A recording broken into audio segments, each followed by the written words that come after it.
सत्संग में लगे रहे, जपते रहे, वो भटके ही नहीं। तब थोड़ा सा अभिमान दे सकता है, पर सत्संग कभी अभिमान नहीं दे सकता। सत्संग अभिमान नहीं देगा, सत्संग अहंकार से विहीन कर देगा, आपको अहंकार से दूर कर देगा सत्संग, आपको अभिमान से दूर कर देगा सत्संग। किसी ने कह दिया आपको, कहां जा रहे हो? सत्संग में जा रहे हो, कथा सुनने जा रहे हो, जाओ उधर जाके बैठ जाओ। हाँ, अब आए तो हैं। कोई ने कहा कि कहाँ जा रहे हो? अरे वो वहां पर जा रहे हैं। अच्छा अच्छा अच्छा। तो कोई ने कह दिया वहां जा रहे हो, इतनी ठंड। बस सत्संग।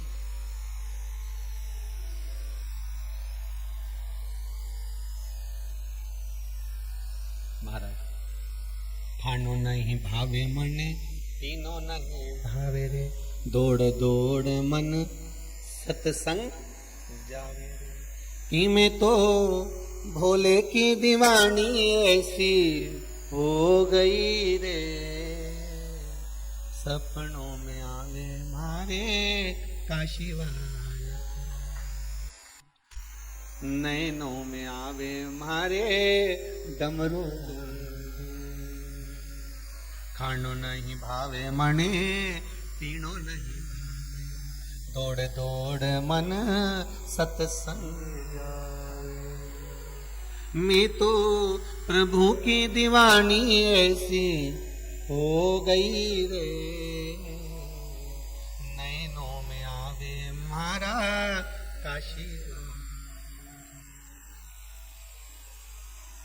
आप लोग तो टीवी के सामने बैठकर कथा सुन रहे हो, मोबाइल पर सुन रहे हो, पर कभी मौका मिले तो आप ये मंगल परिवार से या गुप्ता परिवार से या वो ऑस्ट्रेलिया में बैठे शर्मा परिवार से पूछना कि ये कथा में भले जजमान बने, पर इनकी रात की नींद उड़ी पड़ी,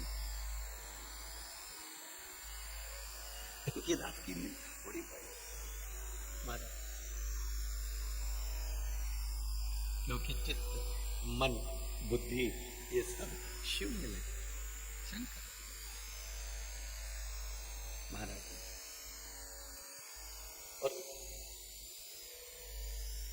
कोई चिंता, कोई फिक्र नहीं है इनको। तुम सोचो कि कहीं की चिंता के कारण में या टेंशन में इनको नींद नहीं आ रही होगी। हो टेंशन, कोई नींद में नहीं आने का केवल एक ही कारण है, दिन में कथा सुनते हैं और रात में पलंग पे बैठ के दोनों पर धड़ी लगाएंगे, कथा बांचते हैं।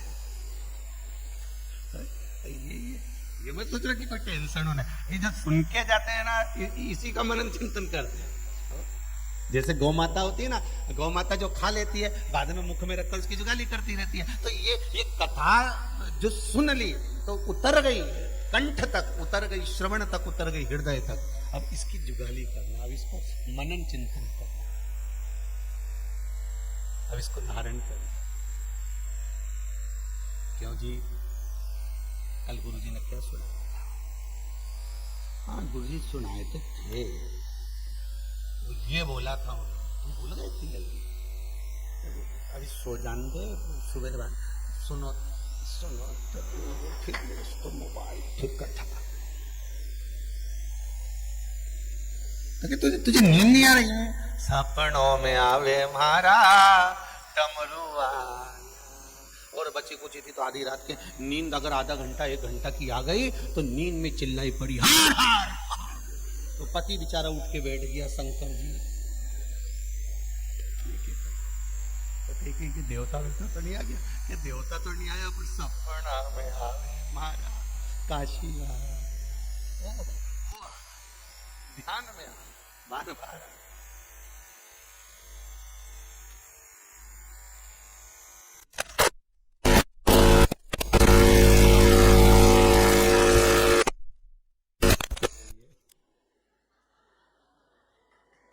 कोरोना महामारी चल रही है, मुंह पर मास्क लगाइए, मत आइए। अभी ये सुनो तो, शंकर जी सपनों में आवे बोले बाबा अब क्या क्यों। रात के 8:30 बजे की बात, आगे 7:30 बजे की बात, एक बेचारी अम्मा एक बैग लेके, हम तो जा रहे थे घर को, रास्ते में मिल गई। हमने कहा कहाँ जा रही हो? कथा सुनने जा रही है। हमने कहा तो मालूम नहीं है, अब हमारा मुंह पूरा ढका हुआ था, वो पहचान ही नहीं ना ढका ढुका, तो मालूम नहीं गुरुजी ने बोला है कि नहीं जाना है। हमारा सपना में शंकर जी आया था। तो क्या बोल गया, तू तो चली जा। अब मन कर कि गाड़ी का दरवाजा खोलो, इसका पाव पड़ लू, कहा है सपना में शंकर जी आए। तो हमने आशीष से कहा शंकर जी आए, और बोला भी है कि तू जा। शंकर जी और कहीं नहीं बोले। खानो नहीं भावे मने, पीनो नहीं। शिव भक्ति तप में अभिमान आ सकता है, पर सत्संग में अभिमान नहीं आता। सत्संग झुकना सिखा दे, सत्संग नम्रता दे जाता, सत्संग समर्पण दे जाता।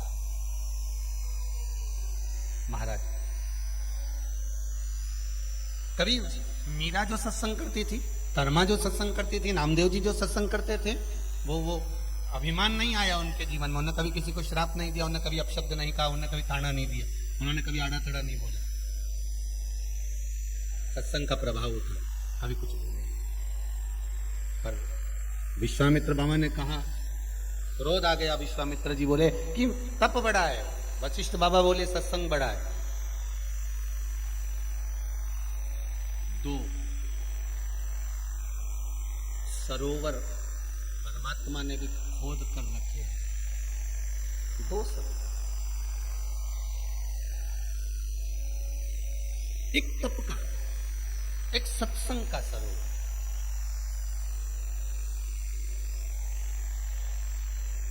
तप के सरोवर में कहीं थोड़ा सा तुम्हारा तप जब बढ़ जाएगा, तुम्हारी तपस्या जब बढ़ जाएगी, तुम्हारी तप साधना जब बढ़ जाएगी, तो अहंकार आ सकता है उस तप के सरोवर। पर सत्संग के सरोवर में स्नान करने वाले को अभिमान नहीं। सत्संग के सरोवर में स्नान करने वाले को अभिमान नहीं। अब दोनों में बात छिड़ गई, तो विश्वामित्र बाबा कहने लगे कि मेरी तप साधना बड़ी है। वशिष्ठ बाबा ने कहने लगे ठीक है चलो अपन चलते हैं। किससे पूछे कि तप बड़ा कि सत्संग बड़ा? पूछा किससे जाए? तो क्या चलो ब्रह्मा जी के पास चलते। भगवान ब्रह्मदेव के पास गए, ब्रह्मा जी से पूछा ब्रह्मा जी आप बताओ तप बड़ा कि सत्संग बड़ा? ब्रह्मा जी बोले मैं मेरे काम में लगा हूं, तो भगवान विष्णु से पूछ लो। भगवान विष्णु के पास गए, नारायण आप बताओ तप बड़ा कि सत्संग बड़ा? भगवान विष्णु ने कहा मैं मेरे काम में लगा हूं, तुम एक काम करो शंकर जी के पास चले जाओ। शिव जी के पास गए, भोलेनाथ जी आप बताओ तप बड़ा कि सत्संग बड़ा?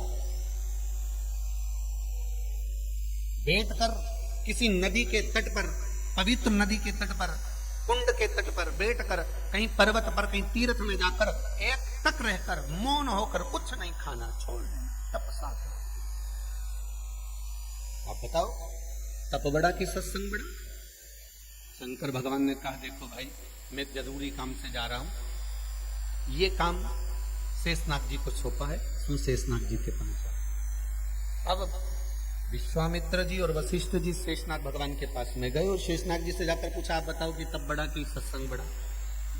शेषनाग जी बोले सिर पे इतना बड़ा बोझा पड़ा है, पृथ्वी मेरे सिर पे रखी है और तुम मुझसे कह रहे हो कि प्रवचन दो तप और सत्संग पर। एक काम करो पहले ये पृथ्वी अपने सिर पे रख लो, फिर मैं उत्तर दे। इतने में विश्वामित्र जी बोले शेषनाग जी इतनी छोटी पृथ्वी कोई भी उठा ले, तुमको बाहर लग रहा है? शेषनाग जी बोले बाहर मार नहीं लग रहा है, उत्तर देना है और सिर पे इतनी बड़ी गगरी भर के रखी है, इतना बड़ा हंडा भर के रखा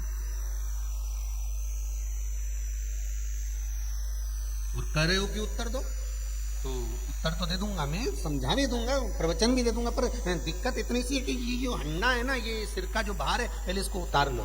तो इतने में वशिष्ठ बाबा और विश्वामित्र दोनों के सामने बात रखी, तो तुम दोनों में कोई भी इस भार को ले सकता है।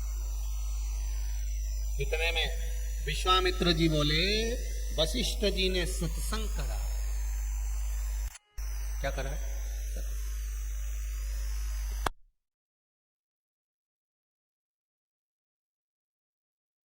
साधना बड़ी है, तुम चिंता मत करो। अपनी तप साधना के बल पर मैं इस पृथ्वी को उठा सकता हूं। ठीक है, उठा लो।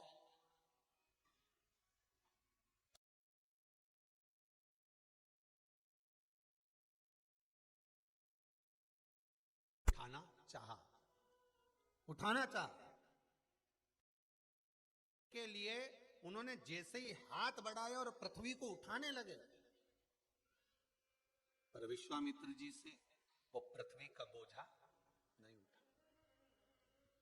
विश्वामित्र बाबा नयन नीचे कर लिए। शेषनाग जी बोले, वशिष्ठ बाबा अब इनसे तो बोझा नहीं उठा, आप कुछ कर लीजिए। वशिष्ठ बाबा ने कहा, मैंने सत्संग में सुना है कि भजन में वो बल होता है, प्रवचन में वो बल होता है कि भगवान मिल जाता है। अगर मेरी भक्ति में बल होगा, प्रवचन में बल होगा, सत्संग में बल होगा, तो ये जरूर उठेगी। और वशिष्ठ बाबा ने जैसे ही हाथ में लिया, पृथ्वी हाथ में आ गई और शेष नारायण भगवान ने कह दिया, बस सत्संग का बल बड़ा है, सत्संग का बल बड़ा, सत्संग का बल बड़ा।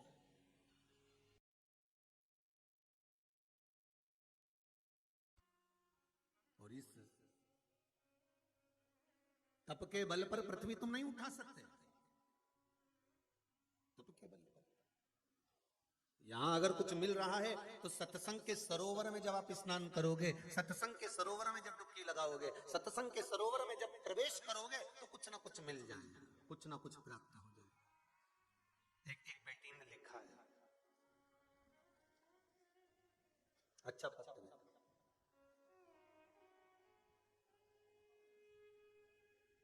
मेरा नाम आयुषी शर्मा है, मैं नरसुल्लागंज से हूं। मैं इस पत्र को लिख रही हूं, गुरुजी मेरे दादा की हार्ट सर्जरी हुई है, 8-10 साल हो गए थे, पर 1 महीने पहले उन्हें सीने में दर्द सा होने लगा। इस पत्र में उसने लिखा, सीने में दर्द सा होने लगा था, तो डॉक्टर को दिखाया, तो डॉक्टर ने उन्हें ब्लॉकेज बताया। डॉक्टर ने उन्हें ब्लॉकेज बताया। 7 दिन बाद ऑपरेशन का बोल दिया था। उसके बाद दादाजी कुंवरेश्वर धाम पर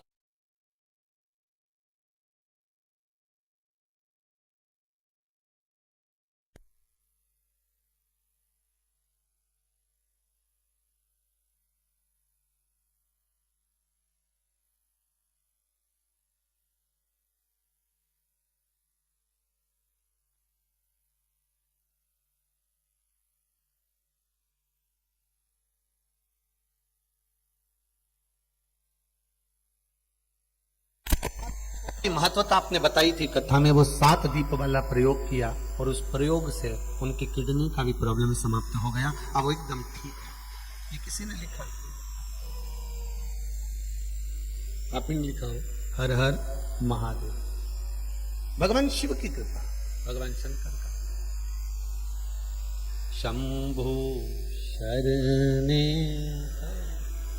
मांगू घड़ी रे घड़ी, दुख काटो दया करी ने दर्शन आपो, दया करी ने दर्शन आपो। भगवान शिव की कथा कह रही। तप और सत्संग दोनों में बहुत अंतर है। तप और सत्संग में बहुत अंतर है महाराज।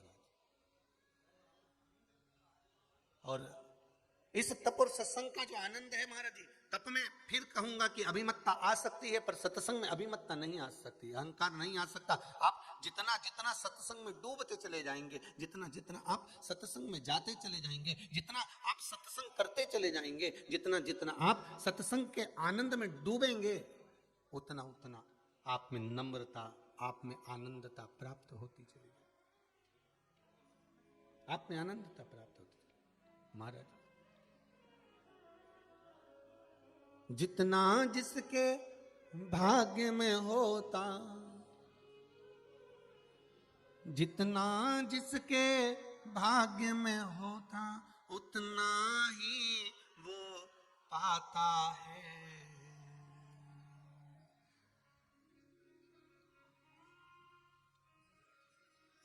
मेरे भोले के दरबार में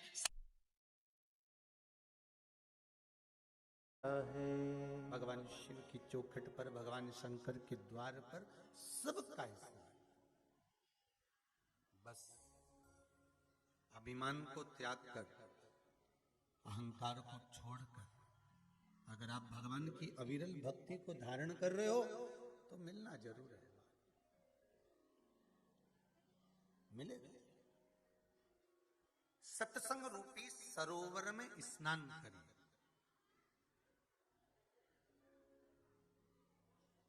फिर निवेदन कर दें, हम कभी नहीं कहेंगे आपसे कि आप नदी के घाट पर जाकर बैठ जाओ, कहीं तीर्थ में जाकर बैठ जाओ, और कहीं एकांत में जंगल में जाकर बैठ जाओ, और ये भी नहीं कहेंगे कि आप घर और परिवार छोड़ दो।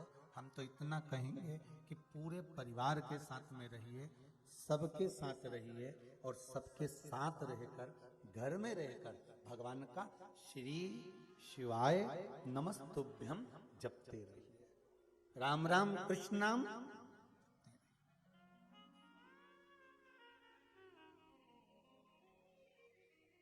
नहीं छोड़ना अपने को घर, और कोई छूटे घर, छूटे गाड़ी में आधी पानी की बोतल नहीं छूटे तो तुम घर की बात करो दादा, कोई छूटे? और गाड़ी में आधी पानी की बोतल भी रह जाए, नहीं में एक चुल्लू पानी भी रह जाए, इतना ही तो ही नहीं छूटे, वो भी बैग में धर के लिए आई। और बैग में पहले से तो इतना वजन, और ऊपर से वो पानी की जो बोतल ली थी 10 रुपया की, 12 रुपए की, उसका अलग वजन, तुक नहीं रिया। अच्छा छोरा कह रहा है बोतल फेर तो और खरीद लेंगे हम।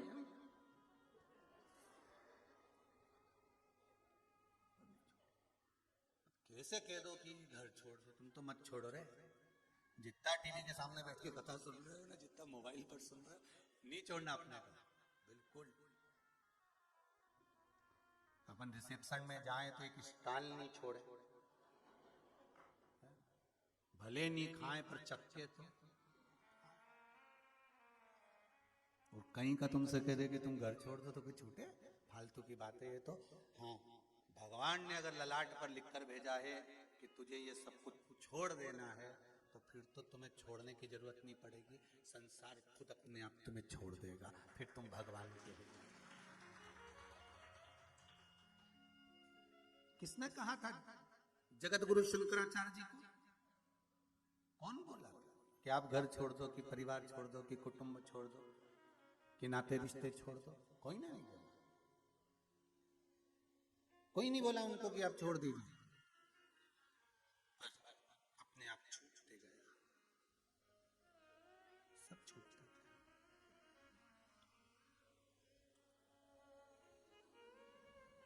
अभी अभी कुछ लोगों के मन में एक प्रश्न आया, उन्होंने कहा गुरुदेव मैसेज पर भेजा, हम एक बात पूछना चाहते हैं कि हम भगवान कृष्ण की भक्ति करते हैं, हम राम जी की भक्ति करते हैं, अब शंकर जी,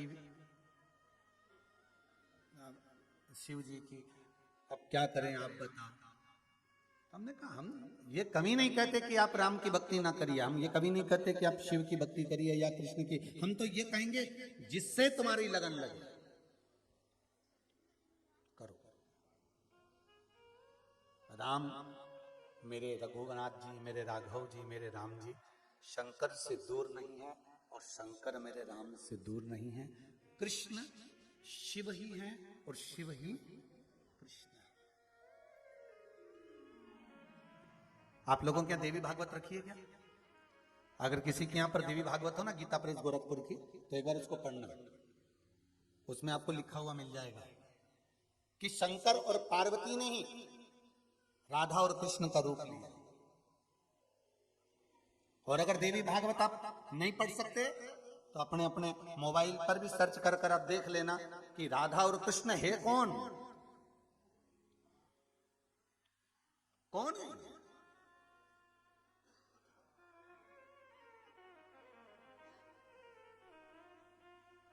तो आपको ज्ञात हो जाएगा देवी भागवत के प्रसंगों में कि ये कोई दूसरे नहीं,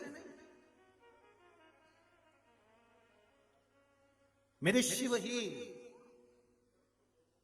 राधा बन गए हैं और मेरी पार्वती मैया ही कृष्ण बन गई है। आप उस देवी भागवत के प्रसंग को जरूर पढ़ना। आपको कहीं ऐसा महसूस हो, आपको लगे कि क्या राधा कृष्ण शंकर और पार्वती है, तो सब में वही समाया हुआ है।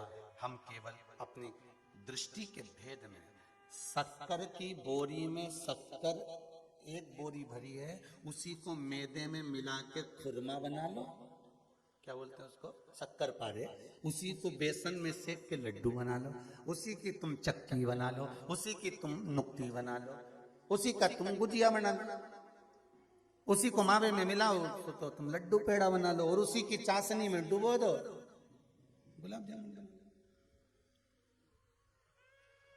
अब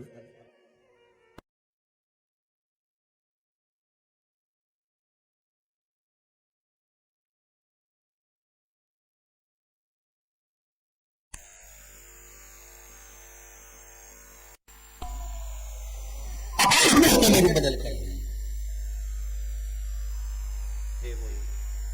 उसमें कोई नहीं।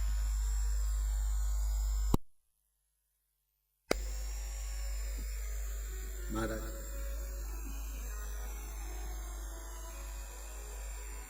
जपो, घर में रहकर शिव का स्मरण करो, एक लोटा पानी, जितने कदम चलकर हम शंकर के मंदिर तक, शिवालय तक पहुंचते हैं, भगवान शंकर के शिवलिंग तक, शिवालय तक पहुंचते हैं, जैसे गंगा का जल लेकर नीलकंठ तक जाते हैं, गंगा का जल लेकर वेदनाथ जी तक जाते हैं, गंगा का जल लेकर काशी विश्वनाथ तक जाते हैं, छिपरा का जल लेकर महाकाल तक जाते हैं, नर्मदा का जल लेकर ओमकार तक जाते हैं, वैसा ही पुण्य अपने घर से एक जल का पात्र लेकर जब शिव जी को चढ़ाते हैं तो वो पुण्य हमारे खाते में लिखाते चले जाएगा, वो पुण्य हमारे खाते में। और वो पुण्य कोई साधारण नहीं। महाराज लिखने वाले कौन है तुम्हारे पुण्य को? अभी वर्णन किया, कौन लिखते? गणेश जी महाराज। कितना तुमने भजन करा, कितना तुमने दान करा, कितना तुमने स्मरण करा, कितना तुमने भगवत नाम का सत्संग किया, तुम्हारे सत्संग के पुण्य को अगर कोई लिखेगा तो श्री गणेश जी महाराज लिखेंगे। तुम्हारे कितना कितना देर बैठकर तुमने सत्संग करा, हाँ, माला पकड़ के बैठे रहे और जपते रहे, माला तो फेरते रहे, अब ध्यान लगाया था 4 भुजानाथ में, लगा रिया 2 भुजानाथ में,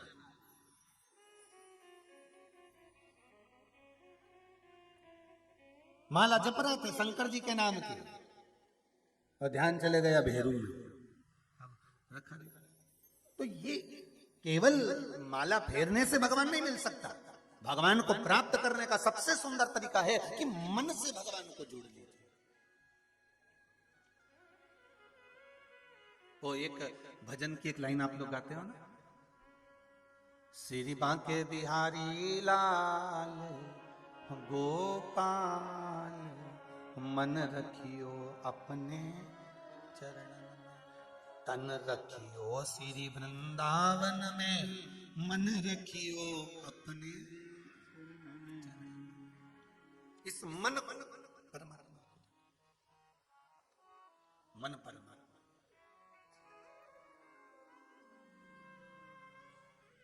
कल कथा में एक वर्णन किया था धन्वंतरी कूप का। कितने घाट है उसमें? 8 घाट। और आटो घाट का जल आप पीकर देखिए, आटो घाट का जल अगर आप पियेंगे तो आटो घाटों का जल आपको अलग अलग मिलेगा। कुआं छोटा है, कूप छोटा है, पर उसके जल का भाग आपको औषधि के रूप में अलग अलग है।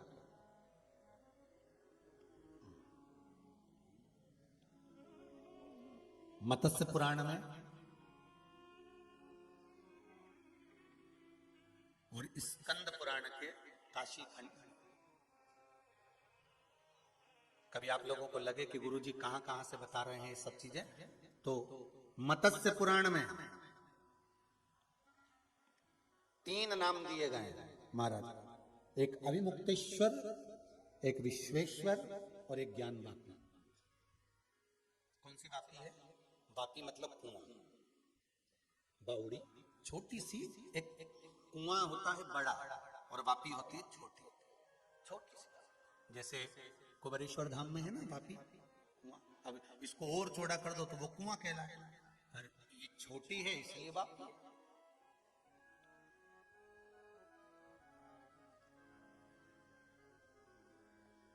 महाराज मत्स्य पुराण में 3 चीजें वर्णन करी गई, एक अभिमुक्तेश्वर, विश्वेश्वर और ज्ञान वापी का वर्णन।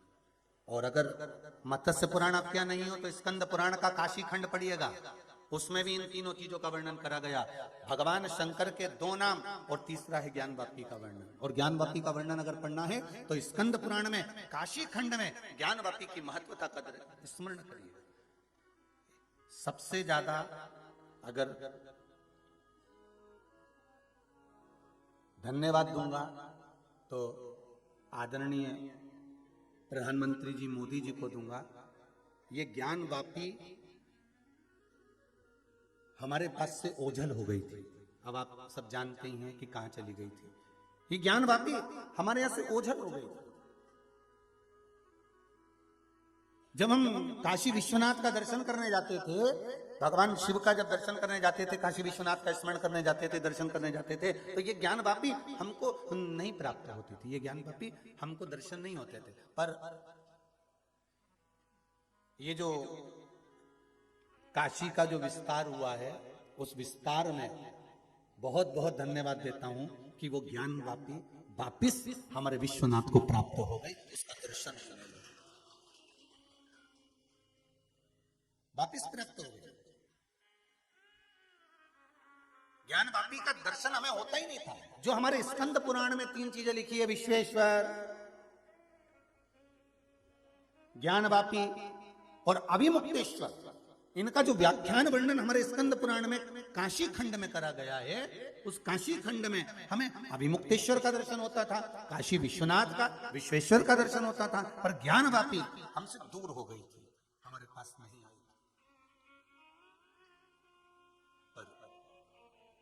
बहुत बहुत धन्यवाद दूंगा पीएम जी को, आदरणीय नरेंद्र मोदी जी को, जिन्होंने उस ज्ञान वापी को वापिस शंकर के पास में ला दिया है, शिव से मिला दिया है, वापिस विश्वेश्वर से, मेरे विश्वनाथ से मिला दिया, उसके लिए धन्यवाद। हमारी स्कंद पुराण कहती है, काशी खंड कहता है कि ज्ञान वापी का जल ही केवल एक वो जल होता था जिस जल से संकल्प छूटता था।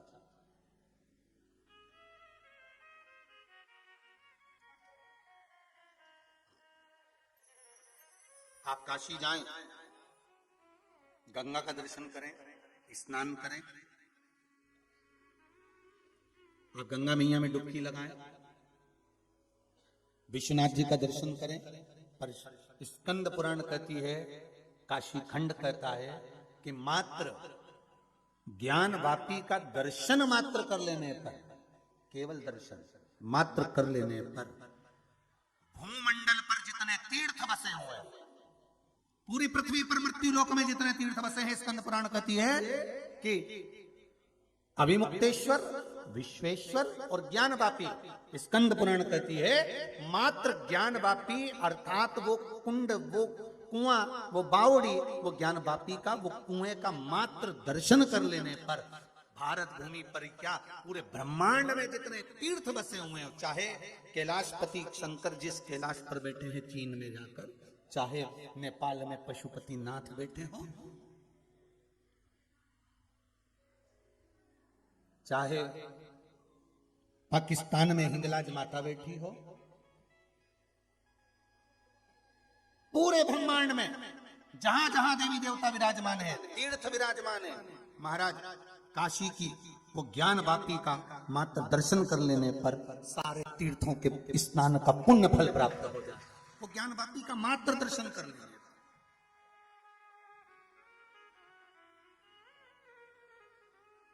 कभी काशी जाएं तो जरूर पूछो पंडा जी से, ब्राह्मण देवता से, ब्राह्मण देवता हम काशी में आए। अब तो खैर सामने ही दर्शन हो जाते, लिखा हुआ मिल जाता है। अब तो जो नया प्रोजेक्ट बना काशी का, जो एक आनंद सुख प्राप्त हुआ, उसमें अब तो लिखा है कि ये ज्ञान वापी है, अब तो दर्शन हो जाए। पर पूछना चाहिए, हमें धन्वंतरी का उस रूप का दर्शन करना है, आचमन करना है, हमें ज्ञान वापी का दर्शन करना है। काशी मंदिर में कहाँ है वो ज्ञान वापी, जिस वापी का वर्णन स्कंद पुराण करती है, मत्स्य पुराण करती है, जिस ज्ञान वापी का मात्र आचमन कर लेने पर सारे तीर्थों के नदी, तालाब, बावड़ी, सरोवर, कुंडों का, झीलों का एक आचमन का सुख प्राप्त हो जाता है, स्नान का सुख मिल जाता है।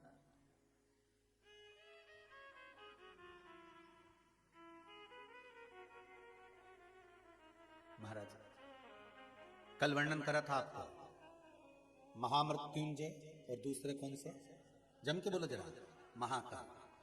देखो जितने लोग आस्था पर कथा सुन रहे हैं, जितने मोबाइल पर सुन रहे हो, बड़े ध्यान से कथा सुनना। महाराज कल वर्णन करा था महामृत्युंजय और महाकाल, इनके मध्यस्थ में कौन सा कूप है, धन्वंतरी कूप, जिसके 8 घाट और 8 का जल। आज अभिमुक्तेश्वर और विश्वेश्वर, विश्वेश्वर मतलब विश्वनाथ, और इन्हीं के उस सुंदर प्रांगण में अगर विराजमान है तो ज्ञान वापी। ज्ञान वापी मतलब समझ जाना, कुआं, छोटा बावड़ी, छोटा सा कुएं को हमारे यहाँ पर जो छोटा कुआं होता है उसको लोग, कई लोग कुइया भी बोलते हैं, छोटा। उसकी जो आकृति होती है वो छोटी होती है। कितना सुंदर लिखा है स्कंद पुराण के अंदर, काशी खंड में ज्ञान वापी का वर्णन करते हुए श्री वेद व्यास जी महाराज वर्णन कर रहे हैं। तुम रुका जी चंचुला देवी से कर रहे हैं, देवाधिदेव महादेव उस पावन चरित्र को श्रवण कर रहे हैं, और श्रवण कर कर मंद मंद मुस्कुरा रहे हैं।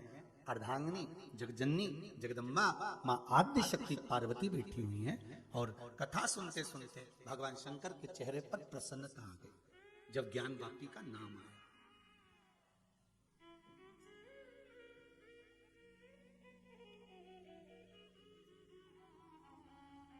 ज्ञान वापी का जब नाम आया, मेरे शंभू के चेहरे पर प्रसन्नता आ जाती है।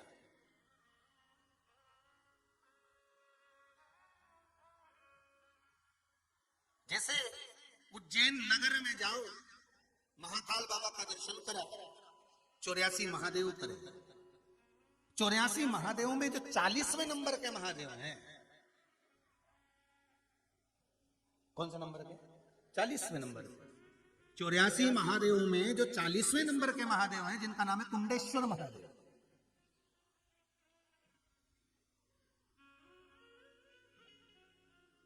जब जब कुंडेश्वर महादेव का नाम आता है तो शंकर जी के चेहरे पर प्रसन्नता आ जाती है। आप ध्यान दीजिए जरा, कुंडेश्वर महादेव का जैसे ही नाम आया शिव जी के चेहरे पर प्रसन्नता आ जाती है, और जहां ज्ञान वापी का नाम आता है तो शिव जी के चेहरे पर प्रसन्नता आ जाती है। अब सोचिए, ये जो धर्म पत्नी होती है, ब्याह कर कर जब आती है तो पति से खोद खोद कर पूछती है धीरे धीरे, क्यों जी कॉलेज लाइफ कैसी रही, स्कूल कैसा रहा, कितने फ्रेंड थे, कितने लोग थे। अब वो जब खोद खोद के पूछ लेती है और उसको मालूम पड़ जाता है कि इनकी दोस्ती थी, ऐसा था वैसा था, और जब फिर शादी के 8-10 साल निकल जाएं और जब फिर पत्नी कुछ कहने वाली रहती है और वही फ्रेंड सर्कल में किसी एक का नाम ले देती है, तो फिर पति के चेहरे पर प्रसन्नता आ जाए। शिव महापुराण को हमें बहुत गहराई तक लेकर नहीं चलना कि हम उसको समझ ही नहीं आता, अपन तो अपने ऊपर लेकर चलो तो शिव महापुराण बड़ी जल्दी समझ में आएगी। और मानसरोवर शिव पुराण है, कितना कितना सरोवरों के अंदर क्या क्या भरा पड़ा है, समुद्र के अंदर क्या क्या भरा पड़ा है, तालाब और बावड़ी में क्या क्या भरा पड़ा है, तुमको मालूम है क्या? अंदर डूबोगे तब तो निकलेगा। अब पत्नी, अब पति तो बेचारा भोला, पति भोला है, वो बहुत प्रेम से सब कुछ बता देता है। अच्छा हम तो कॉलेज पढ़ते थे, ऐसा था वैसा था, एक बार ऐसा हो गया, एक बार वैसा हो गया, और यूं हो गया, और फिर उसने सब जगदम्बा ने सुन लिया। अब वो सुन तो लिया, उस समय तो उसने मुस्कुरा मुस्कुरा के सब सुन लिया, और जब जब फिर 8 साल 4 साल 6 साल 8-10 साल बाद जब बात निकलती है, तब वो उसका नाम ले देते और ले, और एक चेहरे पे, अच्छा अवस्था बुढ़े भी हो गए ना, और वो बोल दे जगदम्बा, तो मुंडा में दांत भी नहीं होनी तो मुस्कुराएगी, बच्चा चलेगा, भले मुंडा में दांत नहीं हो, पर वो बोली और ये मुस्कुरा के निकला। अच्छा वो भी मुस्कुरा के कह रही है, ऐसा नहीं कि उसको झगड़ा करना, वो तो मुस्कुराने के चक्कर में। तो शिवजी 2 बार मुस्कुरा, 2 जगह के नाम पर मेरे शंकर मुस्कुरा जाते हैं। एक उज्जैन में जम के बोलिए कुंडेश्वर महादेव 40वें नंबर पे, ठीक है। जब तुम 84 महादेव करो तो जरा ध्यान करना। हाँ, कई लोग जाते हैं। उज्जैन के ब्राह्मणों के द्वारा एक पत्र आया था, वो पत्र हम लेकर नहीं आए। जब उज्जैन में 17 तारीख से कथा होने वाली थी जनवरी में, अब तो वो कैंसिल हो गई कोरोना महामारी के कारण। उज्जैन में जो कथा होने वाली थी, राजा महाकाल विक्रमादित्य शिव महापुराण होने वाली थी, वो कोरोना महामारी के कारण कैंसिल कर दिया उसको। तो ब्राह्मणों ने पत्र लिखकर भेजा कि गुरुदेव, पहले 84 महादेव जब होते थे तो केवल अधिक मास में होते थे, 3 साल में एक बार लोग 84 महादेव करने आते थे, पर जब से शिव महापुराण की कथा चालू हुई, 84 महादेव के मंदिर में लोगों की भीड़ लगी रहती है गुरुदेव, उसका एक आनंद है। तो ब्राह्मणों ने जो पत्र लिखा, मैं उज्जैन नगर के 84 महादेव के सारे ब्राह्मणों के चरणों को नमन करता हूं, प्रणाम करता हूं कि आपने जो पत्र भेजा वो प्राप्त हुआ, उसको पढ़ा, बड़ी प्रसन्नता हुई। अब जब देखो जब लोग 84 महादेव करने के लिए चले जाते, करो खूब प्रेम से करो, ये मौका मिला है जी।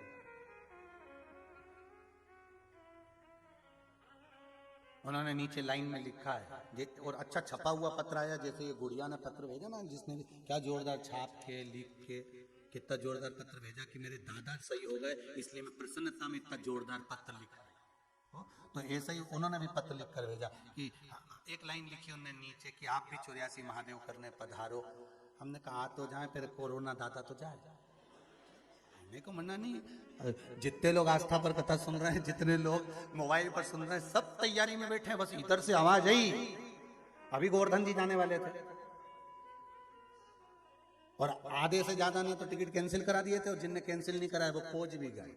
और पहुंच गए तो गोवर्धन दादा ने कहा कि जब व्यासपीठ से मना कर दिया कि मत जाओ कोरोना महामारी में, क्यों आए, तो उन्होंने भी जो धड़ाके से बरसाया, ऐसा बरसाया ऐसा बरसाया, जो गए उन्होंने आकर सूचना दी, गुरुजी खूब गिरे, अरे दादा खूब बरसा, फिर ठंड के मैं पड़ूं, पानी के मैं गिरूं, और कोहरा के मैं हूं। पहुंच तो गए।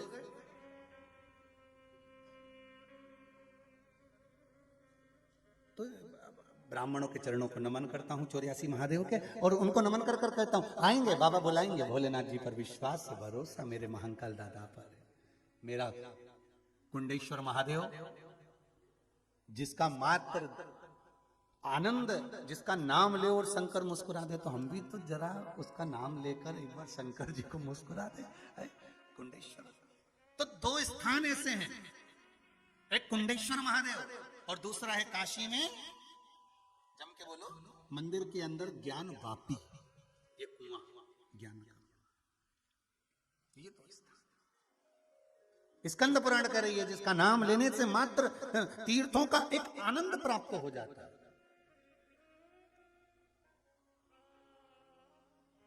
और दोनों वन है, जहां पर ज्ञान वापी है वो नंदन वन है।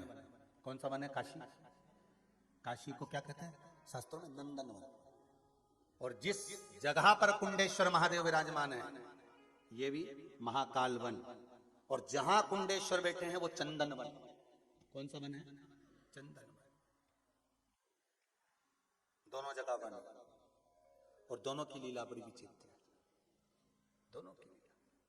कुंडेश्वर महादेव शिव महापुराण का सुंदर वृतांत वर्णन कर रहा है। महाराज एक बार माता पार्वती जी ने भगवान शिव जी से पूछ लिया, देखिए प्रसन्नता होने का कारण क्या है? शंकर, अब जैसे आपने अपनी दिल की बात 40 साल पहले अपनी पत्नी को बताई थी और पति 40 साल के बाद भी उस बात को सुनकर प्रसन्न हो रहा है, तो मतलब कोई बात हो सकती है, कुछ ना कुछ तो होगा। अगर मेरे शंकर कुंडेश्वर नाम लेने से प्रसन्न हो रहे हैं तो उसका कारण हो सकता है। ज्ञानवापी का नाम लेने पर मेरे विश्वनाथ, मेरे विश्वेश्वर, मेरे अभिमुक्तेश्वर प्रसन्न हो रहे हैं तो कुछ ना कुछ बात हो। शंभु शरणे पड़ी मांगू घड़ी रे घड़ी दुख घाटो, दया करी ने दर्शन आपो। मानसरोवर शिव महापुराण की कथा कर रही है कि एक बार माता पार्वती जी भगवान शिव से बोली, प्रभु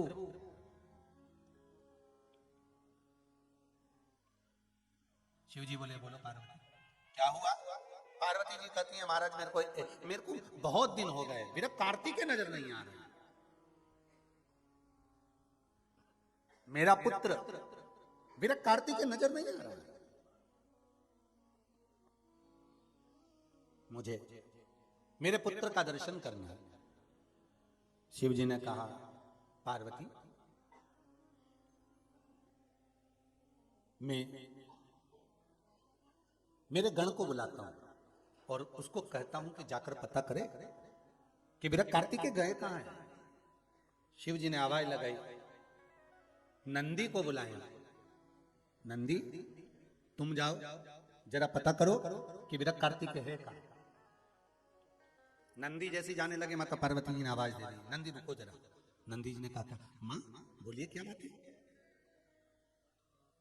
बहुत कम समय होता है जब माता पार्वती जी नंदी को आवाज लगाती है, बहुत बहुत ध्यान देने वाला प्रसंग है। घर का पुरुष ड्राइवर को बोले गाड़ी लगाइए, गाड़ी लेकर आइए, गाड़ी में लेकर चलिए। शिव महापुराण की कथा कहती है घर की माता अगर पर पुरुष को बुला रही है तो उसको बुलाने से पहले शिव महापुराण की कथा कहती है मेरे भारत की भूमि के संस्कारों को लीजिए, शंकर की कथा को लीजिए कि पार्वती जी कभी नंदी को आवाज नहीं लगाती थी पलट कर, पहले शिव जी से कहती थी कि नंदी को बुलाइए। भारत भूमि की माताओं को ये सीखना चाहिए, घर की बेटियों को जो सीखना चाहिए, घर की बहुओं को सीखना चाहिए। डायरेक्ट ड्राइवर से बात ना करते हुए पहले पति से कहो आज मुझको जाना है, आज मुझे दुकान पर आना है, आज मुझे बच्चों के स्कूल जाना है, आज मुझे ट्यूशन जाना है, आप ड्राइवर को भेज देना। फिर पति उस ड्राइवर को भेजेगा, कहकर भेजेगा घर जाओ माता जी जाने वाली है, दीदी जाएंगे आपकी, ऐसा करेंगे जाओ और उनको वहां लेकर जाना। क्यों? क्योंकि पति को इस चीज का ध्यान होना चाहिए माताओं की ओर से कि आपने ड्राइवर भेजा है और मैं उनको लेकर जा रहा हूं। इसको मर्यादा कहते हैं, इसको संस्कार कहते हैं। पर आज का समय बड़ा विचित्र है महाराज, बड़ा विचित्र। पत्नियां कहे हमारा कोई अधिकार नहीं है क्या गाड़ी में, तुमने ड्राइवर रखा, तुम तनख्वाह दे रहे हो मतलब तुम्हारी चलेगी। तो बेचारा भेरू भी कह देता जगदम्बा तू चला ले। अब क्या बोल, अब उसको तो मालूम है कि शिव महापुराण की कथा में क्या लिखा है, राम जी की कथा में क्या लिखा है।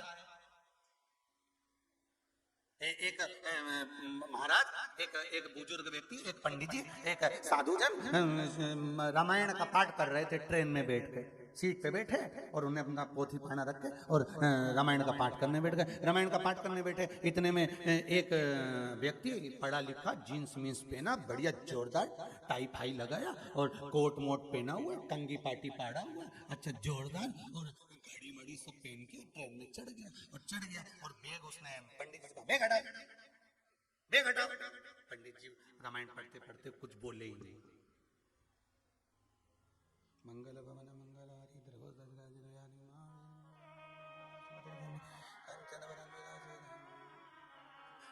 महाराज दिख नहीं रहा, मेरे पास बैग रखे दो तो बैग हटाओ ना। पंडित जी ने थोड़ा सा बेग सरकाया संत जी ने, इसने बेग रखा और दूसरे व्यक्ति से बात करते करते बोलने लगा, अक्ल ही नहीं है बिल्कुल, तिलक मिलक लगा लिया, बाल माल बढ़ा लिए, अपने आप को संत बना लिया, कपड़े लपेटे, अक्ल नाम की चीज नहीं है। क्या रखा है रामायण में? और पढ़ना है तो घर में पढ़ो, ट्रेन में पढ़ने की क्या जरूरत है? अक्ल ही नहीं है। क्या रखा है सर रामायण में? चुप रहा, पढ़ता गया, मंगल भवन मंगल।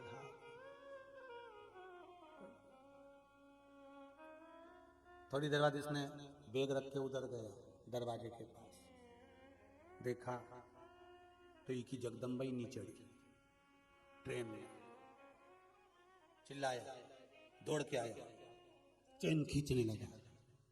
पंडित जी ने तो क्या हो गया, ट्रेन की चेन क्यों खींच रहा है? दिखा नहीं रहा, 500 रुपए जुर्माना। अरे भले लग जाए, पत्नी रह गई स्टेशन पे।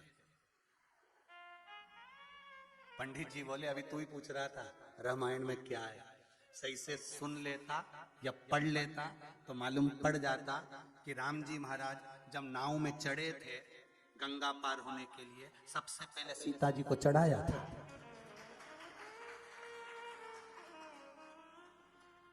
अगर रामायण पढ़ी होती या सुनी होती, हमको कह रहा पगला, हमको पगला कह रहा। अब अंदाजा लगा अंदाजा।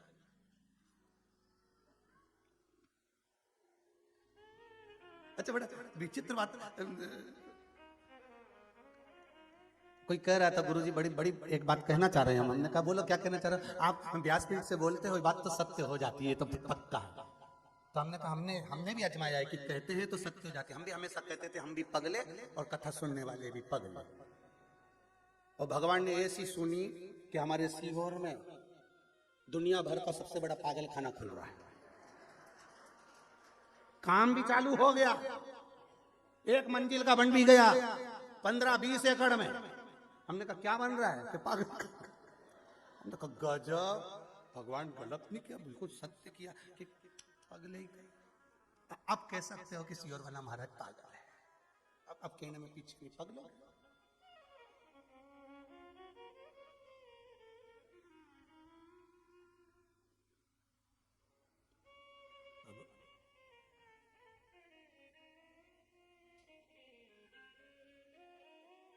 अगर तुम रामायण पढ़े होते, अगर तुमने रामायण सुनी होती, तो तुम्हें मालूम होता कि राम जी ने सीता को सबसे पहले नाव में चढ़ाया था, फिर मेरे राघव जी चढ़े थे।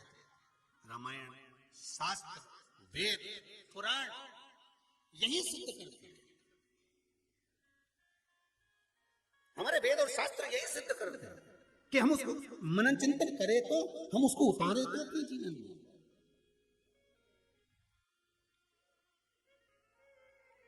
महाराज हम उतारे नहीं रहे उसको। केवल रामायण को रामायण समझ रखा है, केवल गीता को गीता समझ रखा है, भागवत को भागवत केवल समझ रखा है, शिव पुराण को केवल शिव पुराण नहीं। उसमें क्या लिखा है हमें अपने जीवन में उतारना है। माता पार्वती जी ने कभी नंदी को आवाज नहीं लगाई, भगवान शिव बुलाते थे नंदी को, और पार्वती जिस पर बैठ कर जाती थी, वो भी शंकर जी के साथ। मां जगत जननी ने नंदी को जब भगवान शिव ने भेजा कि जाओ जाकर विरक्त कार्तिकेय को ढूंढ कर लेते हैं, कहां है जरा पता करो। नंदी जाने लगे, पार्वती जी ने आवाज लगी, नंदीश्वर रुकिए, हे नंदीश्वर रुको, आप कहां जा रहे हो? स्वामी की आज्ञा का पालन करने के लिए। विरक्त कार्तिकेय को मैं ढूंढने के लिए जा रहा हूं।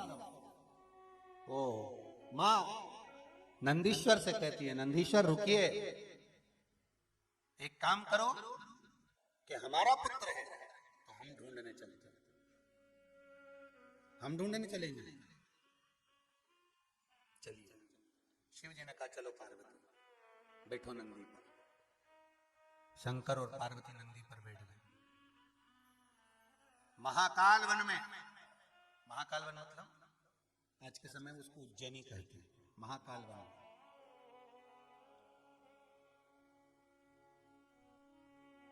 महाकाल वन में भगवान शिव पार्वती के साथ विरक्त कार्तिकेय को ढूंढ रहे हैं। ढूंढते ढूंढते चंदन वन में पहुंच गए। कौन सा वन है? चंदन। वही महाकाल वन का एक छोटा सा टुकड़ा चंदन वन कहलाता है, जहां पर सांदीपनी बाबा का आश्रम बना है, जहां पर भगवान कृष्ण विद्या अध्ययन करने के लिए पधारे। वो क्षेत्र चंदन वन के अंतर्गत है, महाकाल वन में। पर जैसे इंदौर में एरिया अलग अलग होवे कि नहीं होवे, ये पलासिया है, ये बीजासन का क्षेत्र है, ये जगजीवन राम नगर है, ये पाटनीपुरा है, ये परदेसीपुरा है, ये राजवाड़ा है, ऐसा क्षेत्र है।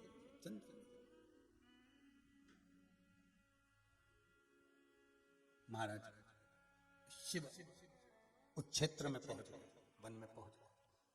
पहुंचते से वहां पर जैसे पार्वती जी पहुंची हैं नंदी पर बैठकर, और विरक कार्तिकेय को जब ढूंढने का प्रयास किया गया है, विरक कार्तिकेय को जब ढूंढ रहे हैं और ढूंढते ढूंढते विरक कार्तिकेय को पार्वती मैया वहां एकदम थक सी गई, थक गई।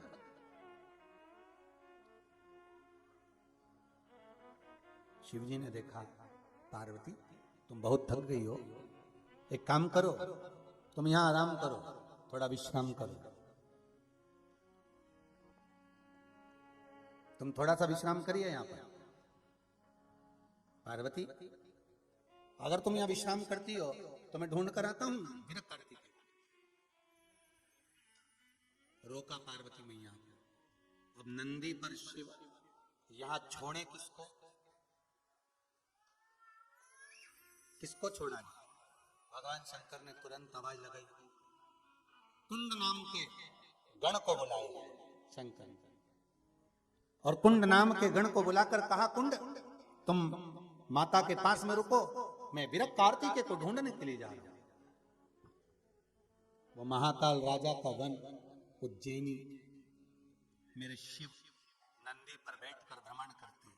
बहुत ध्यान देना, स्कंद पुराण कहती है, मत्स्य पुराण कहती है कि जहां जहां भगवान शंकर का शिवालय होता है, जहां पर भगवान शंकर स्वयंभू प्रकट हुए होते हैं, जहां पर शंकर भगवान की स्थापना हुई होती है, जहां शिव विराजमान होने वाले हो या भगवान शिव जहां विराजमान हो चुके होते हैं, उस भूमि पर शंकर निरंतर भ्रमण करते रहते हैं।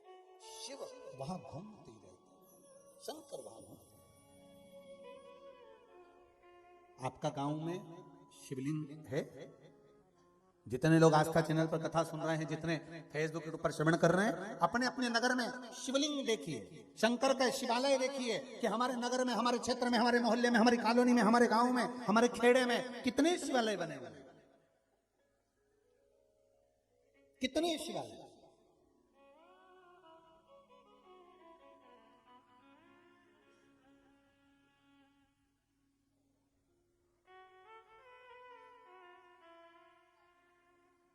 अरे भारत की भूमि पर ऐसे ऐसे शिवालय हैं जिन शिवालय पर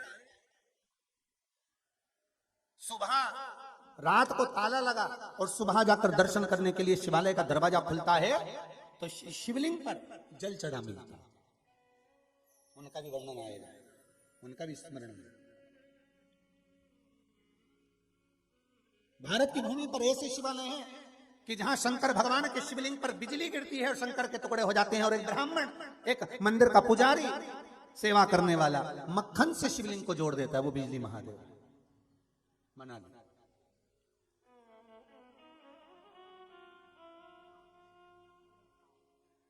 भगवान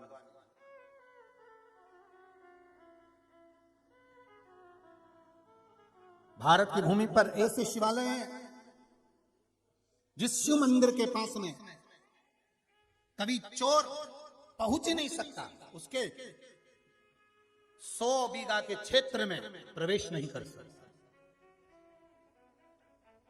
ऐसे ऐसे शिवालय शंकर। और आप सोचो कि ये शिवालय केवल दूर हैं। शिव महापुराण की कथा कहती है, आप जिस मंदिर में जाकर व्रत कर रहे हो, साधना कर रहे हो, पूजन कर रहे हो, और भारत की भूमि के जितने लोग देश और विदेश में बैठे हुए जितने लोग पशुपतिनाथ का व्रत कर रहे हैं, सोमवार की सोमवार जाकर सुबह के समय थाली ले जाकर शंकर जी की आराधना करना, शाम को उसी थाली को लेकर जाना, 6 दिए साथ में, मीठे का प्रसाद साथ में लेकर गए, 3 हिस्से करे, 5 दिए मंदिर में लगाकर पूजन कर वापिस आए, 1 हिस्सा प्रसाद का 1 दिया लेकर दरवाजे पर लगाया, अंदर जाकर भोजन प्रसाद ग्रहण करा। मीठा प्रसाद पाने के बाद तो जिस शिवालय में आप पशुपति व्रत कर रहे हो, वो व्रत करने वाला वो मंदिर भी कम नहीं है जहां आप जाकर 5 दिए लगा रहे हो। अगर शिव बुलाए हैं उस मंदिर, आपके नगर में इतने सारे मंदिर हैं पर किसी एक मंदिर में आप जा रहे हो तो सोचो कि इस मंदिर में क्यों जा रहे हो, शंकर जी ने बुलाया है। आप दूसरे मंदिर में भी तो जा सकते थे, एक कॉलोनी में 4 मंदिर है, इस मंदिर में जा सकते हैं, उस मंदिर में, पर वही मंदिर क्यों? शंकर ने वहां आवाज लगाई है, शिव ने बुलाया है।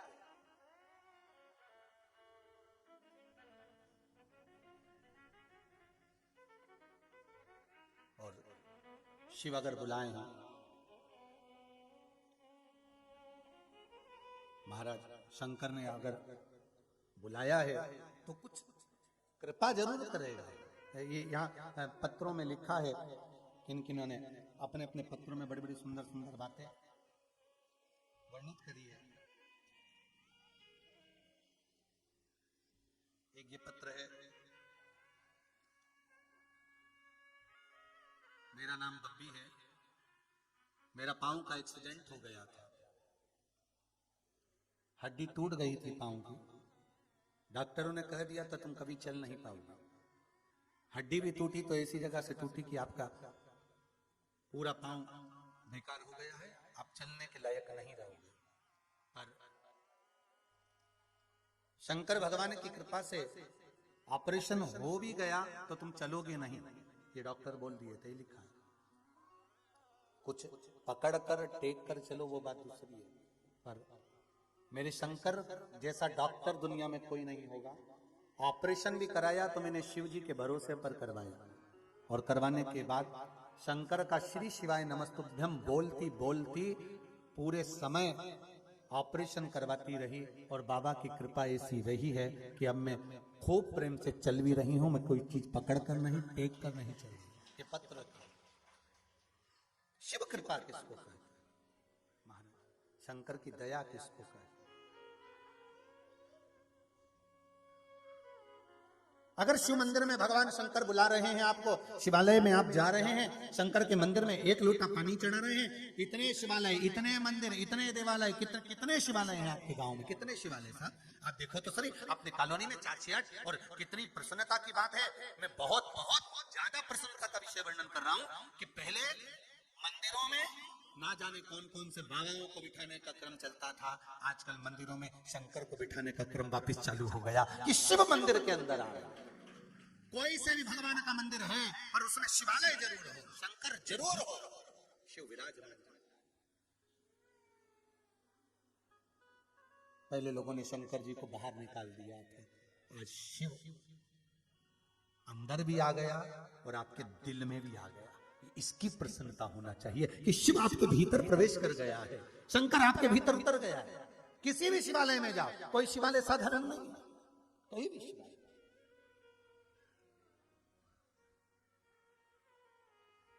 वहां मेरा शंकर, मेरा ओघड़ी, मेरा भोलेनाथ भ्रमण करता रहता है। शिवालय मेरा शंकर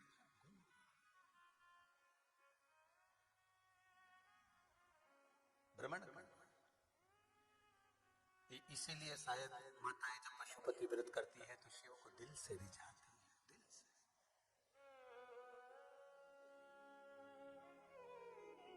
भोले मेरे कीर्तन में आना पड़ेगा, वचन दिया तो निभाना पड़ेगा। तांबे के हंडे में ताता धरा पानी, भोले मेरे कीर्तन में नहाना पड़ेगा, वचन दिया तो निभाना पड़ेगा। भोले मेरे कीर्तन में आना पड़ेगा, वचन दिया तो शिव की कथा कह रही है कि आप जिस शिवालय में जाते हो, जिस शिवालय में पहुंचकर आप भगवान शंकर की आराधना करते हो, जिस शिवालय में पहुंचकर आप शिव की स्तुति करते हो, जिस शिवालय में पहुंचकर आप शंकर को जल चढ़ा रहे होते हो, वो शिवालय कोई साधारण नहीं होता। भले आपके मोहल्ले का, आपकी कॉलोनी का, आपके क्षेत्र का, आपके गांव का शिवालय हो, पर शिवालय तो शिवालय हो। शंकर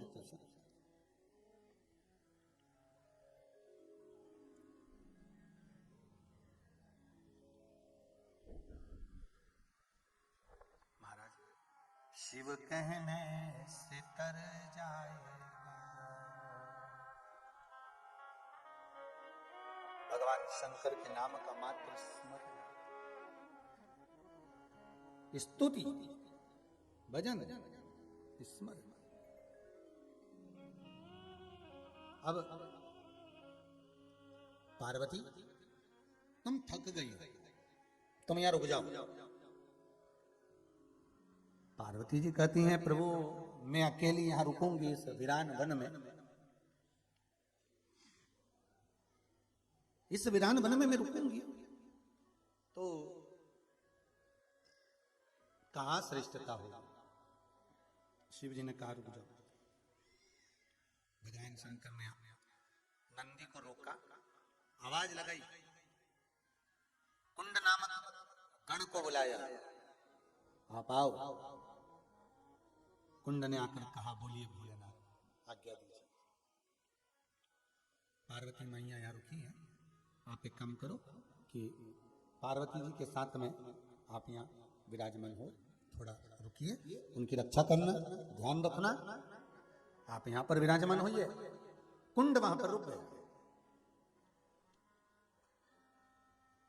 विरक कार्तिकेय को ढूंढने के लिए शंकर भगवान निकले, 10 साल निकल गए, शिव जी ढूंढ के ही नहीं आए। कितने वर्ष? 10 वर्ष निकल। विरक कार्तिकेय नहीं, क्योंकि वो महाकाल वन में विरक कार्तिकेय जी थे, पर जैसे ही मालूम पड़ा कि माता पिता मुझे ढूंढने के लिए आए हैं तो वो सीधे सेलम चले, जहां पर शिव मल्लिकार्जुन के रूप में विराजमान, सेलम में। विरक कार्तिकेय नहीं। अब बेटा तो मिल नहीं रहा था, ऊपर से मालूम पड़ा पति और खो गया।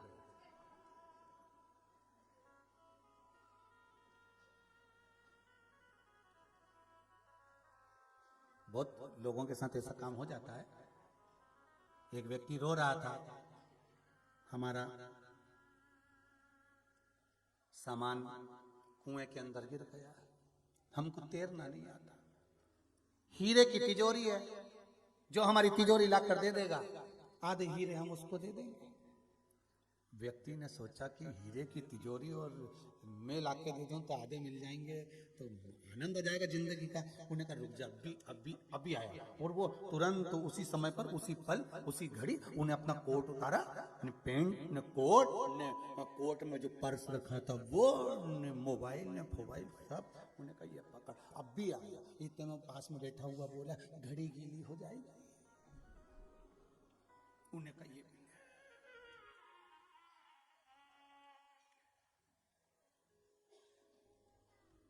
अब तुम जब चढ़ के आओगे, गले की चेन कहीं टकरा गई, टूट गई तो अब भी आया। और वो जो कुएं में कूदा, नीचे गया, तिजोरी तो नहीं मिली ना, भाटा जरूर मिल गया, तिजोरी तो नहीं। ऊपर आते से हापड़ी भरता भरता बोला कहां गया रे? वो की कोई हीरे की तिजोरी थी, वो तो जितना ये पहना था वो भी लेके चला। अब ये अकेला एक डंडा उठा के ऐसा घुमा दिया। वहीं से एक संत निकल के जा रहे थे, उन्होंने पूछा क्या हुआ? कपड़े चले गए, घड़ी चली गई, चेन चली गई, सामान चले गया, तो डंडा क्यों घुमा रहा है? कोई मुझे नहीं ले जाए। इतने में संत ने कहा तुझे कोई नहीं ले जाएगा, पर वो यम के दूत अगर आ गए तो तो तेरी आत्मा को खींच के जरूर ले जाएंगे। इसके उद्धार के लिए तू अपने भगवान का भजन करना प्रारंभ कर दे, यही जीवन का सुख है। नहीं तो जाना तो सब कुछ है। अरे रास्ते में सब मिलेंगे साहब, तुम यहां से इंदौर तो जाओ, बीच में टोल टैक्स भी मिलेगा, बोला मिले कि नहीं मिले? एक नहीं, दो दो तीन तीन मिलेंगे। भोपाल जाओगे तो बीच में टोल टैक्स मिलेगा, आसपास में होटलें भी मिलेगी, ढाबे भी मिलेंगे, चाय की दुकान भी मिलेगी।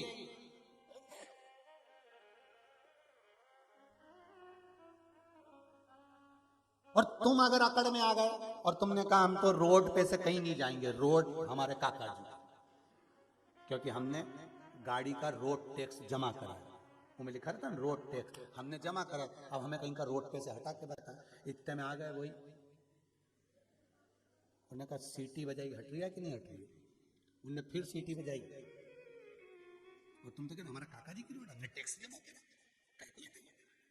तो वो कहेंगे हट रहा है, फिर उन्हें सीटी बजाई, हट जा, हमारे काका जी के हमने टैक्स जमा करा। इतना में तो उन्होंने अब तुरंत फोन करा और एक गाड़ी बुलाई, वो में एक ही गाड़ी भी भर ली और एक भी भर लिया और भर के ले लुआ ले। अब बताओ, तो ने कहा कि साहब हमने तो टैक्स जमा करा था, तो भले तुम टैक्स जमा करो पर रोड तुम्हारे काका जी की नहीं है, ये तो चलने के लिए है कि इसमें चलते जाओ।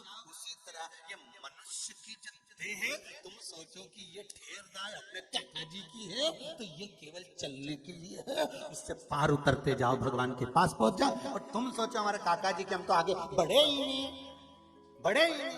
अब तुम में से कितने लोग थे जो रोड पे आगे नहीं बढ़े? बचपन था, जवानी आ गई, जवानी से अधेड़ी आ गई, अधेड़ी से बुढ़ापा आ गया। रोड पे बढ़ते चले जाओ, टैक्स जमा करते चले जाओ। टैक्स कौन सा? बचपन था पढ़ाई कर लो, जवानी आ गई तो थोड़ा सा कमाई भोग विलास में डूब गए, अधेड़ी आ गई बच्चों को बड़ा करने में लगे, बुढ़ापा आ गया तो जोड़ जोड़ के रख लिया, सब टैक्स जमा करा, बाद में सब यही छोड़ गए और रोड वहीं पड़ी रह गई। और जो अंदर की गाड़ी थी वही, और सीटी मारने वाले ने सीटी मार ऊपर से, उन्हें सीटी मारी कि सीटी बंद हो गई, बस अंतर।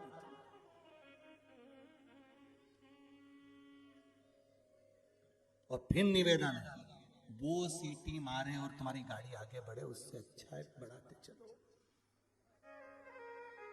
बढ़ते चलो।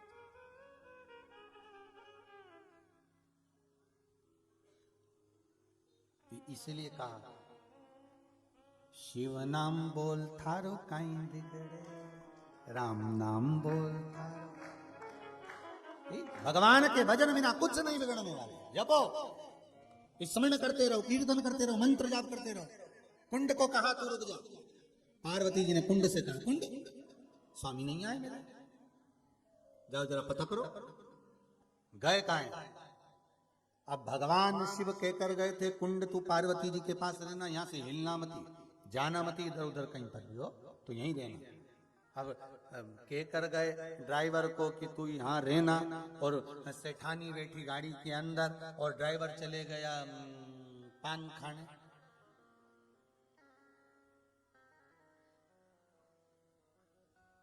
सेठ जी तो बोले थे कि यहीं रहना।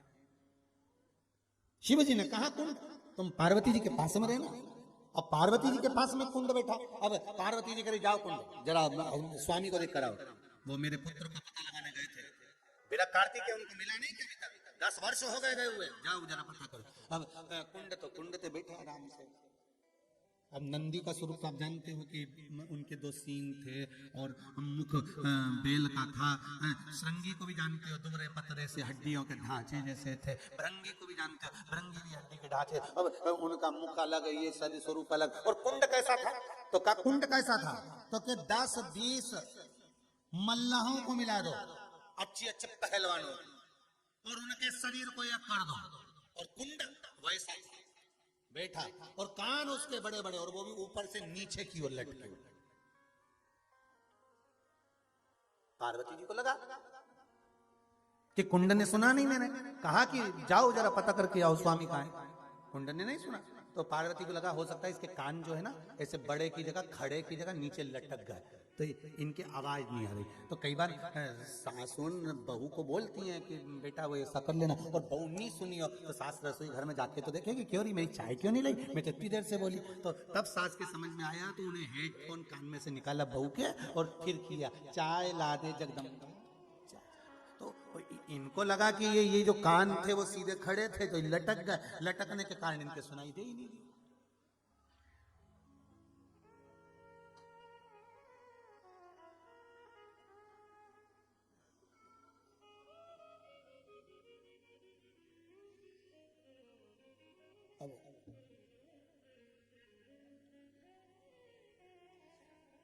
ठंड में सबसे ज्यादा फायदा पतियों का है। बस वो एक बात सीख जाए, ठंड में मुझे सुनाई नहीं दे रहा है, बस इतनी सी बात सीख जाए, ठंड बहुत तेज पड़ रही है और मुझे सुनाई नहीं दे रहा है, इसमें पतियों का फायदा। क्योंकि ये बोलेगी कि गुड़ लाओ, तिल्ली लाओ, न चक्की लाओ, न जाओ बाजार से ये लाओ, मेरे तो कान की आवाज चली गई ठंड के कारण। अब सुनाई कम दे रहा है तो एक कप चाय बना ला, तो चाय पी के जो कप गरम लेगा तो उससे कान उसके बाद तुम्हें सुनाई दे जाएगा। हाँ,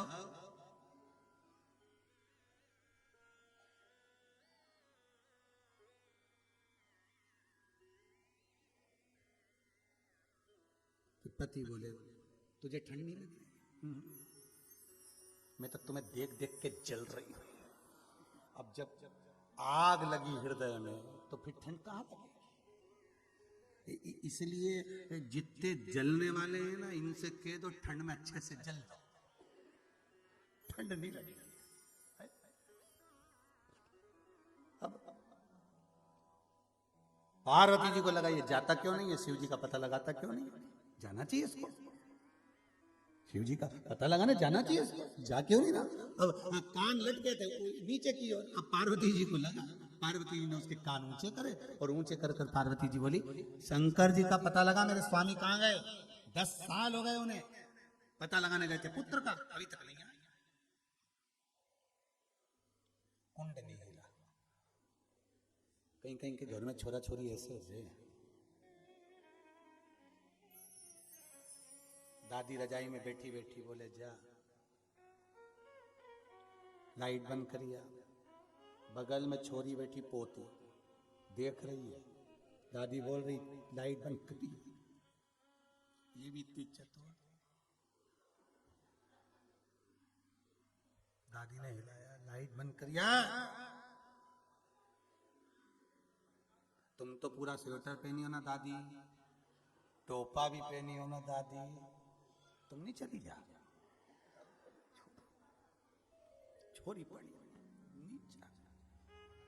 और जैसे ही मम्मी ने आवाज लगाई गाजर का हलवा बनाए, चौका में डायरेक्ट रसोई घर में डायरेक्ट।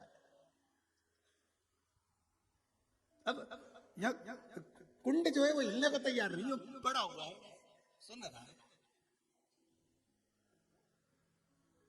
पार्वती जी ने कहा कुंड तुमसे कह रहे हैं तुम शिव जी का पता लगाओ, स्वामी कहां गए जरा मालूम तो करो, जाओ जरा।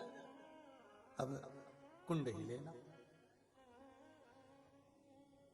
अब जब कुंड नहीं हिले, जा नहीं रहे हैं, एक जगह पड़े हुए हैं बैठे हुए हैं पर हिलने को तैयार नहीं, फिर जाओ कुंड नहीं।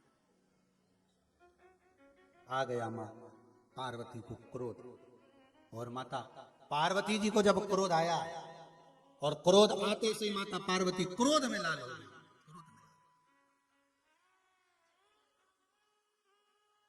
और क्रोध में लाल होकर माता पार्वती जैसे ही क्रोध में लाल हुई, और क्रोध में लाल होकर माता पार्वती ने कहा कुंड मैं तुम्हें श्राप देती हूं कि तुम मृत्यु लोक में जाकर विराजमान, वहां भैरव बनकर तुम विराजोगे। कुंड मृत्यु लोक में महाराज रो रहे हैं, मां कृपा करो, मुझे स्वामी कहकर गए थे, मुझे भगवान बोल कर गए थे, मुझे प्रभु कहकर गए, मुझे भगवान कहा कर गए कि तुम माता के पास में रहना, माता के करीब रहना। फिर क्यों मैं जा सकता हूं? कैसे जाऊं मैं मां, आप बताओ। माता ने तो श्राप दे दिया, पर कुंड ने पूछा मां कुछ करुणा करिए। मां ने कहा तू एक शिव की आराधना शिवलिंग के रूप में करना, बाबा तेरे को दर्शन देने के लिए वहां आएंगे। और कुंड ने वहां शिव की आराधना में अपना जीवन लगाया। शिव जी आकर प्रकट हो गए, शंकर जी जैसे प्रकट हुए। कुंड ने कहा प्रभु मां ने मुझे श्राप दिया है, आप इस श्राप से मुझे मुक्त कर दो। शंकर जी ने कहा क्यों चिंता करता है कुंड, तूने आद्य शक्ति जगतजननी जगदम्बा की सेवा करिए, रक्षा करिए, वहां बैठ कर आराधना करिए, और मेरी आराधना तूने करी है। शिव कहते हैं सुन कुंड, मैं तेरे लिए अपनी आद्य शक्ति के साथ शिवलिंग के रूप में यहां विराजमान हो जाता हूं। मेरा नाम कुंडेश्वर महादेव है, मेरा नाम कुंडेश्वर महादेव होगा। सुन कुंड, तेरे नाम के साथ मेरा नाम जुड़ेगा, और जीव जिस रूप में मुझे भजेगा, जो स्मरण जिस भाव से करेगा, वो भाव से मुझे प्राप्त करना। इसलिए 84 महादेव में कुंडेश्वर महादेव कौन से नंबर के? 40 नंबर कुंडेश्वर महादेव। भगवान शिव से पार्वती जी ने पूछा प्रभु आप कहां चले गए थे? शंकर उस भूमि पर चंदन वन में कुंड के सामने मुस्कुरा दिए। और कुंड से फिर पार्वती ने पूछा तुझे तो मालूम था ना कि शिव कहां गए हुए थे, तो तू बता शंकर कहां गए थे, शिव किस जगह विराज रहे थे, शंकर कहां पहुंच गए थे? तब कुंड ने माता पार्वती को सारा वृतांत सुनाया। शिव जी सुनकर प्रसन्न हो गए। इसलिए शिव महापुराण के अंतर्गत स्कंद पुराण में काशी खंड में 2 स्थानों का वर्णन बड़ा सुंदर है। एक महाकाल वन, दूसरा नंदन वन। महाकाल वन में कुंडेश्वर महादेव का जब वृतांत आता है, शिव मुस्कुरा देते हैं, शंकर मुस्कुरा देते। और दूसरा काशी की कौन सी भूमि? नंदन वन की वो काशी में ज्ञान का कुआं, ज्ञान की वापी, कि उस ज्ञान वापी का नाम जैसे ही सम्मुख में आता है, ज्ञान वापी का प्रसंग जैसे ही सामने आता है, शिव मुस्कुरा देते हैं, शंकर के चेहरे पर मुस्कुराहट आ जाती है। ये कुछ साधारण नहीं। महाराज शिव पुराण कह रहे हैं भगवान शिव ने ब्रह्मा जी को कहा सृष्टि खंड को आगे बढ़ाओ। ब्रह्मा जी उस सृष्टि खंड को भगवान शंकर के अर्धनारीश्वर स्वरूप का दर्शन कराकर सृष्टि खंड को आगे बढ़ाते हैं। भगवान शंकर के अर्धनारीश्वर स्वरूप का हम दर्शन करते हैं। ये सुंदर मकर संक्रांति के पावन अवसर पर जो शिव महापुराण की कथा चल रही है, भाव भक्ति से आप सभी अर्धनारीश्वर भगवान का जोरदार ताली बजाकर स्वागत करेंगे। जितने आस्था चैनल के माध्यम से कथा श्रवण कर रहे हैं, फेसबुक यूट्यूब के माध्यम से कथा सुन रहे हैं, भाव भक्ति से कल के प्रसंग में ज्ञानवापी को देखकर भगवान शिव क्यों मुस्कुराते हैं, ज्ञानवापी का प्रसंग आने पर शंकर के चेहरे पर क्यों मुस्कुराहट आ जाती है, वहां अभिमुक्तेश्वर, विश्वेश्वर और ज्ञानवापी का आपस में क्या तालमेल है, उसका स्मरण करेंगे सुंदर आनंद के साथ।